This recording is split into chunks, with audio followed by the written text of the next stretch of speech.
In today's video, I'm going to teach you how to organize projects in Asana using portfolios.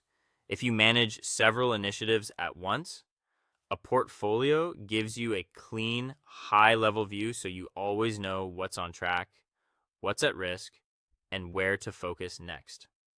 Start by opening Asana and deciding which projects you want to organize together. Think about the thread that connects them. Maybe they all support the same client or product launch, belong to a single department, or roll up to a quarterly objective.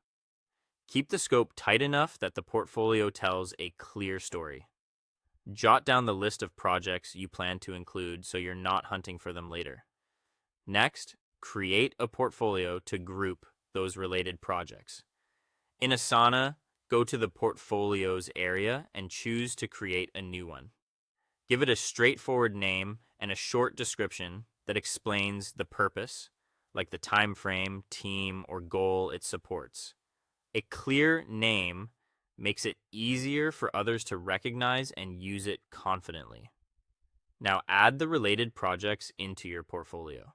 Use the Add or Plus button, search by project name, and include each one from your list. If you can't find a project, check that you have access to it. Don't worry about the order just yet. You'll organize the view in a moment. Once everything is added, you've got a single place to see them all together. To make the portfolio truly useful, use sections or custom fields to organize projects by category, status, or priority. Create simple sections such as department, workstream, or quarter, and drag projects into the right spot.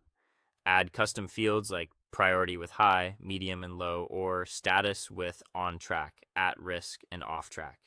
Keep field names concise and consistent so everyone understands how to tag projects the same way. The clearer your structure, the faster you can scan and act. Open the portfolio to view progress across all included projects. You'll see each project's status, key dates, and other fields at a glance. Sort and filter to surface what matters, and switch views if you want to see schedules aligned on a timeline. This is your command center for monitoring progress without clicking into every project individually. Finally, update each project regularly so the portfolio stays accurate. Encourage owners to post brief status updates on a predictable cadence, refresh due dates, and adjust fields when priorities shift. A few minutes of upkeep keeps your portfolio reliable, helps stakeholders stay informed, and makes your planning far more effective. With that, you're ready to manage work at scale using Asana portfolios.